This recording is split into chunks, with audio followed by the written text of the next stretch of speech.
दोस्तों नमस्कार, स्वागत है आपका हमारे YouTube चैनल सब staff to clerk promotion bankers way में। आज MCQ तो है नहीं, लेकिन आज कस्टमर और बैंकर्स का जो रिलेशनशिप है वो आपके साथ लेकर आए हैं।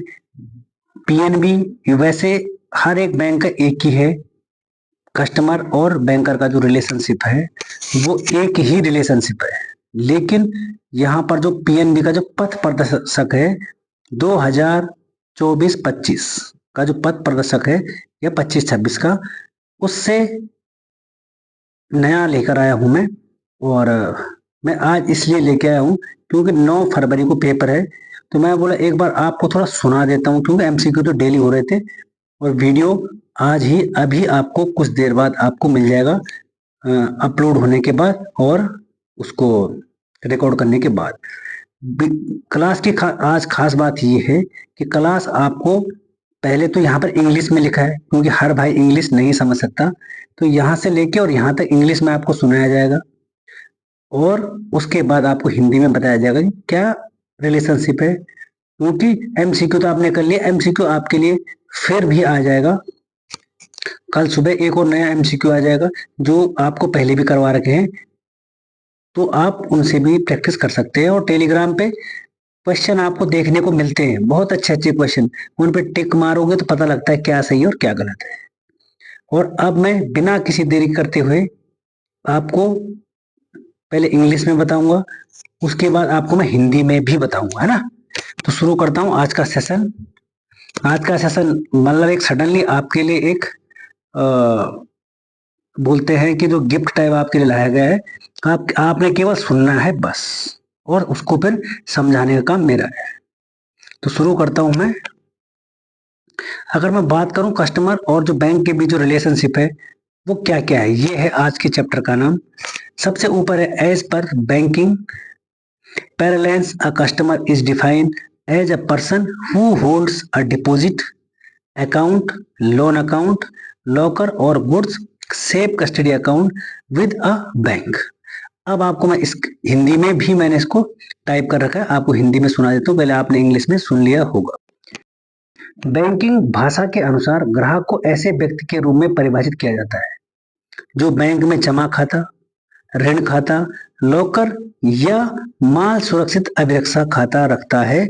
ऐसे परिभाषित किया जाता है एक बैंक के ग्राहक को बैंकिंग की भाषा में जो ऋण खाता, लॉकर या माल सुरक्षित अभिरक्षा रखता है। ठीक है भाई, चलते हैं इंग्लिश की ओर। ऐसे इंग्लिश हिंदी थोड़ा बहुत आपको समझाने का प्रयास करूंगा जितना आप समझ सको। Next, as per the guidelines of know your customer by the Reserve Bank of India, a customer can be said to be a person who has an account with the bank और has any other kind of relationship with the bank. भारतीय Reserve Bank द्वारा अपने ग्राहक को जाने के दिशा निर्देशों के अनुसार ग्राहक वह व्यक्ति कहा जा सकता है जिसका बैंक में खाता है, बैंक के साथ कोई अन्य प्रकार का संबंध है।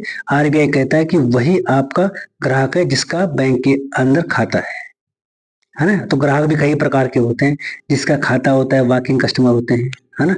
वो मैं आपको पहले MCQ में बता चुका हूँ। तो जिसका बैंक के साथ कोई संबंध है या अन्य प्रकार का खाता है, उसका लोन है, वही भारतीय रिजर्व बैंक कहता है कि वही आपका ग्राहक है। अगला है when a person become a customer, a legal relationship is created between the bank and the customer. The relationship can be in a form of, कि जो कस्टमर और बैंक के बीच जो रिलेशनशिप होगा वो लीगली होगा, ठीक है, यानी कानूनी होगा, तभी वो आपका ग्राहक कहलाने के लायक है। ये तो मैंने आपको हिंदी में बता दिया, लेकिन हिंदी में लिखा हुआ है, मैं आपको वैसे ऐसे बता दूंगा, लेकिन अगर आपको पता ही लगेगा कि लिखा हुआ भी है तो आप उसको खुद भी पढ़ सकते हैं, इसलिए मैं हिंदी में करता हूँ एज पर सब स्टाफ की तरह। ठीक है, आपको कैसा लगे ये मेरे को पता नहीं है, लेकिन जो बंदे मेरे को व्हाट्सएप मैसेज करते हैं, जो बंदे मेरे को टेलीग्राम पे मैसेज करते हैं, तो वो बंदे बिगनर हैं और थोड़ा आपको पता ही है। बाकी जो जिसको ज्यादा आता है वो कृपया यहाँ ना पढ़े, वो कहीं और जाके पढ़ सकता है, मैं आपको यही बोलता हूँ ना। क्योंकि भाई अगर ज्यादा आता है तो, क्योंकि ये तो लेवल थोड़ा वैसा होता है ना, क्लर्क बनना आप लोगों ने, तो तो अब इसको थोड़ा इंग्लिश में करके बता देता हूँ।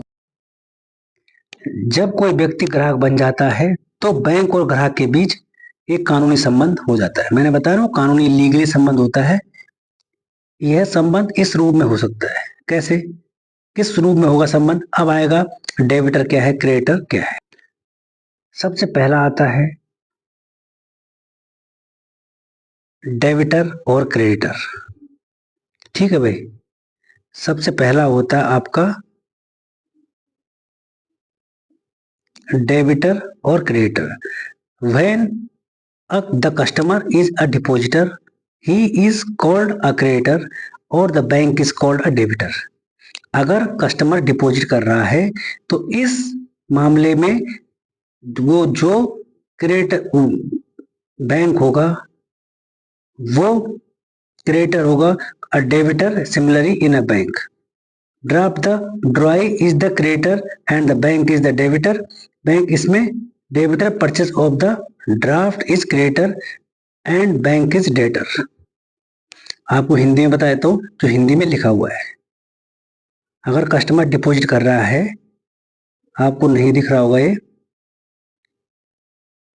अगर कस्टमर डिपॉजिट कर रहा है, when the customer is a depositor, अगर कस्टमर डिपॉजिट कर रहा है, ही इज कॉल्ड अ क्रेडिटर, वो क्रेडिटर कहलाएगा।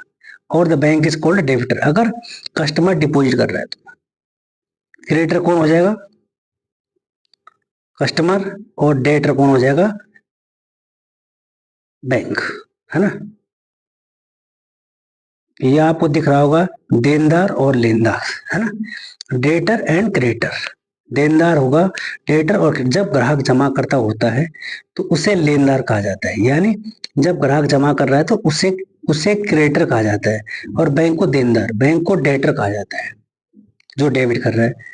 इस तरह बैंक अगर ड्राफ्ट में आहर्ती लेनदार होता है और बैंक देनदार होता है। ड्राफ्ट का क्रेता लेनदार होता है और बैंक देनदार होता है। जो लेनदार होता है उसे कहते हैं क्रेडिटर, और जो देनदार होता है उसे कहते हैं डेटर। जब भी ग्राहक जमा करेगा तो बैंक डेटर होगा और कस्टमर क्रेडिटर हो जाएगा। ठीक है, देनदार और लेनदार, डेटर और क्रेडिटर के बीच ये संबंध है। चलते हैं नेक्स्ट की तरफ। अगला है क्रेडिटर और डेटर, यानी देनदार और लेनदार। If the customer takes a loan from the bank, अगर कस्टमर बैंक से लोन ले रहा है, then he is called debtor. अगर कस्टमर लोन ले रहा है तो वो कहलाएगा डेटर एंड बैंक कहलाएगा क्रेडिटर। अगर जो कस्टमर लोन ले रहा है वो होगा डेबिटर और बैंक होगा क्रेडिटर। ठीक है, ये लेनदार और देनदार, यानी ग्राहक बैंक से ऋण लेता है, अगर लोन ले रहा है तो उसे देनदार कहा जाएगा यानी डेबिटर कहा जाएगा, और बैंक को ऋणदाता कहा जाएगा यानी क्रेडिटर कहा जाएगा। ठीक है भाई। अगला है ट्रस्टी और बेनिफिशियरी, कि कौन ट्रस्टी होगा और कौन बेनिफिशियरी होगा, बैंक ट्रस्टी होगा या कस्टमर ट्रस्टी होगा। When a person deposit some money, अगर कोई ग्राहक रुपए को जमा करवा रहा है, the bank and leaves it without any order, then that person become the beneficiary। जो पर्सन होगा वो बेनिफिशियरी होगा, लाभार्थी होगा। And bank trustee similarly in a bank draft is the payee, the beneficiary and the bank is the trustee. ठीक है, trustee मतलब होता है किसी पे भरोसा करना, और बेनिफिशियरी मतलब होता है कि वो उसका लाभ या फायदा। ट्रस्टी और लाभार्थी, जब कोई व्यक्ति बैंक में कुछ पैसा जमा कराता है और बिना किसी ऑर्डर के उसे छोड़ देता है तो वह व्यक्ति लाभार्थी और बैंक ट्रस्टी बन जाता है। अगर किसी व्यक्ति ने रुपए जमा करा दिए और बिना किसी ऑर्डर के वहां छोड़ देता है रुपए को, तो व्यक्ति हमेशा क्या होगा? लाभार्थी होगा। और जो बैंक होगा वो ट्रस्ट, क्योंकि बैंक पे तो ट्रस्ट करना पड़ेगा, तो इस उसमें बैंक ट्रस्टी होगा। इस तरह बैंक ड्राफ्ट में अगर भुगतान करता लाभार्थी हुआ, जो भुगतान कर रहा है वो लाभार्थी होगा, और बैंक इसमें ट्रस्टी होगा बैंक ड्राफ्ट में। और दोनों में ट्रस्टी है बैंक, ऐसी कोई दिक्कत वाली बात नहीं है। और लाभार्थी कौन है? जो कस्टमर है, जो रुपए डिपॉजिट करवा रहा है। अगला आता है bank agent and principal. When a customer deposit a cheque in that bank, अगर कस्टमर बैंक में चेक को डिपॉजिट कर रहा है, after taking payment the bank deposit in the person's account collection of a cheque, then the customer becomes the principal and the bank agent. तो इस हालत में बैंक क्या हो जाएगा? एजेंट हो जाएगा। एजेंट क्या होता है कि किसी दूसरे के थ्रू काम करना, वो एजेंट हो जाएगा ना। देखते हैं अब इसको हिंदी में क्या है। एजेंट और प्रिंसिपल, जब कोई ग्राहक बैंक में चेक जमा कराता है तो भुगतान लेने के बाद बैंक उस व्यक्ति के खाते में जमा कर देता है चेक। जब कोई व्यक्ति बैंक में चेक जमा कराता है और बैंक उसके खाते में जब रुपए जमा कराता है तो ग्राहक प्रिंसिपल बन जाता है और बैंक क्या हो जाता है? एजेंट। बैंक एजेंट होगा जब चेक जमा कराएगा और ग्राहक प्रिंसिपल हो जाएगा। आपको बार बार ये टर्म देखने को मिलेगी, ट्रस्टी, लाभार्थी, डेटर, क्रेडिटर, एजेंट और प्रिंसिपल। ये चेक के मामले में होता है, चेक के फील्ड में होता है ये। नेक्स्ट है बेली और बेरर। बेली और बेरर होता है if a person deposit his goods with the banks and the banks take the responsibility। अगर कोई व्यक्ति अपना सामान जमा कराता है बैंक में तो बैंक उसकी रिस्पॉन्सिबिलिटी रहता है of monitoring those goods in a case of safe custody और डिपॉजिट। जैसे आर्टिकल से कोई सामान जमा कराता है, then the customer become the depositor. Customer जो होता है वो डिपॉजिटर होता है and bank become the depositee under in contract 1872। the bank will have to take proper care of the goods। कि जो सामान है उसकी देखरेख कौन कर रहा है? बैंक कर रहा है। बेली और बेलर, अगर कोई व्यक्ति अपना माल बैंक में जमा कराता है, सामान, और बैंक उन सामानों की निगरानी की जिम्मेदारी लेता है जिसे कि सुरक्षित अभिरक्षा जमा मामले में अपने पास रखता है, तो ग्राहक जमाकर्ता बन जाता है, डिपॉजिटर बन जाता है और बैंक जमाकर्ता बन जाता है। भारतीय अनुबंध 1872 के तहत बैंक को माल की उचित देखभाल करनी होगी। बैंक मना नहीं कर सकता कि मैं तुम्हारी सामान की रक्षा नहीं की जाएगी, उसको जरूर हमारा जो सामान है वो रखना पड़ेगा बैंक को। अगला आता है लेसर और लेसी।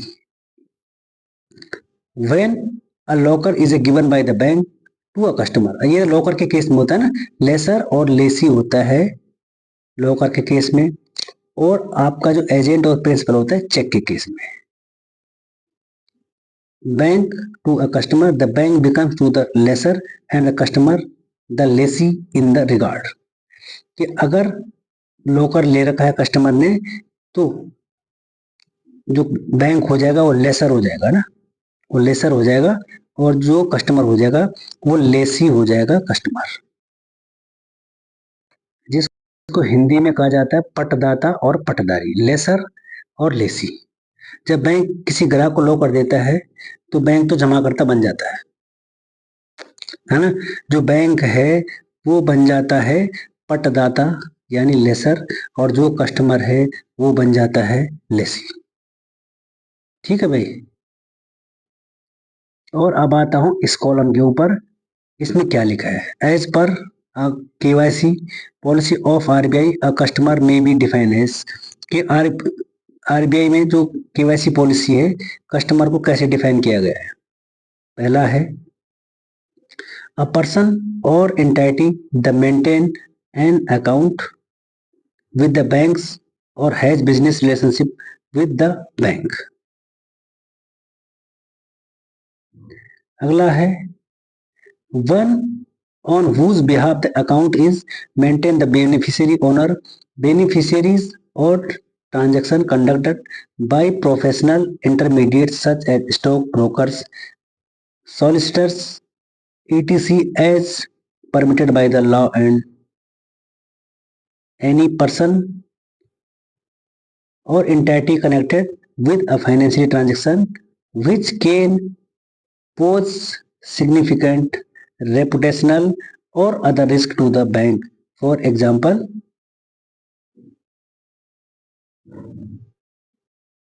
a wire transfer और issue of high value demand draft as a single transaction.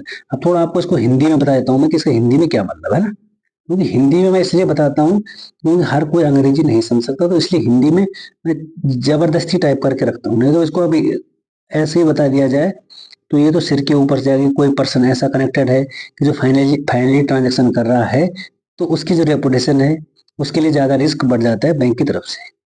तो अब मैं इसको थोड़ा हिंदी में बताता हूँ आपको।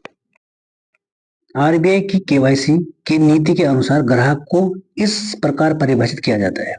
एक व्यक्ति या संस्था जो बैंक के साथ खाता रखती है और बैंक के साथ व्यावसायिक संबंध है। वह व्यक्ति जिसकी ओर से खाता रखा जाता है वह लाभार्थी, स्वामी, पेशेवर मध्यस्थों जैसे स्टॉक ब्रोकर, सॉलिसिटर आदि द्वारा कानून द्वारा अनुमत लेन देन के लाभार्थी और कोई भी व्यक्ति या संस्था जो वित्तीय लेन देन से जुड़ी है बैंक को ज्यादा जोखिम, महत्वपूर्ण जोखिम पैदा कर सकती है। उदाहरण के लिए वायर ट्रांसफर, सिंगल लेन देन और उच्च रूप मूल्य का जो डिमांड ड्राफ्ट है वो जारी करना। ये जो बॉक्स वाला था मैंने आपको इसलिए ये बताया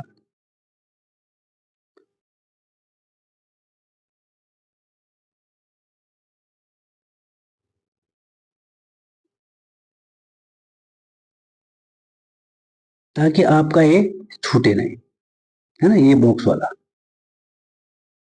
अब नीचे एक और बॉक्स है, उसको देखते हैं जरा क्या है इसमें, क्योंकि मैंने ज्यादा नहीं लिया है क्योंकि इंग्लिश और हिंदी करना मैं इसको आपको एक्स्ट्रा दे रहा हूं। मैं एमसीक्यू के बिहाफ पे आपको छोड़ के मैं एक्स्ट्रा दे रहा हूं। अब मैं अगर बात करता हूं इस लाइन की, देखो इंपॉर्टेंट है कि when does the bank customer relationship and, कि जो बैंक और कस्टमर का जो रिलेशनशिप है वो कैसे समाप्त होता है।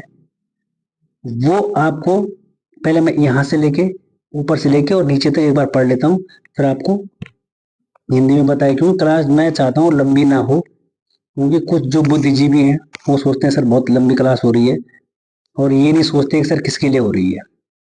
चलो जो भी है, पहला है when the customer close the account himself after giving the notice. मैं आपको हिंदी में बता दूं कि यहीं पे कि अगर कस्टमर अपना अकाउंट को बंद कर देता है तो उसका बैंक के साथ रिलेशनशिप टूट जाता है। नेक्स्ट आता है when the bank close the account after the expiry period और notice of by giving notice. मतलब जब भी अकाउंट क्लोज होगा तो तब भी उसका नाता टूट जाएगा रिलेशनशिप बैंक के साथ। When the client dies, goes bankrupt, becomes insane. अगर मान लिया जाए कि क्लाइंट मर गया है, बैंक करप्ट हो गया है, और तब भी रिलेशनशिप टूट जाता है कस्टमर का और बैंक का। और लास्ट में है when a guarantee and attachment order comes into the customer account temporary, कि अगर कस्टमर के खाते में गारंटी और अटैचमेंट ऑर्डर, मैंने आपको बताया था कि अटैचमेंट ऑर्डर कौन देता है और गारंटी ऑर्डर कौन देता है। आपने इसको मेरे को कमेंट सेक्शन में जरूर बताना है अगर आप इस वीडियो को देखेंगे तो।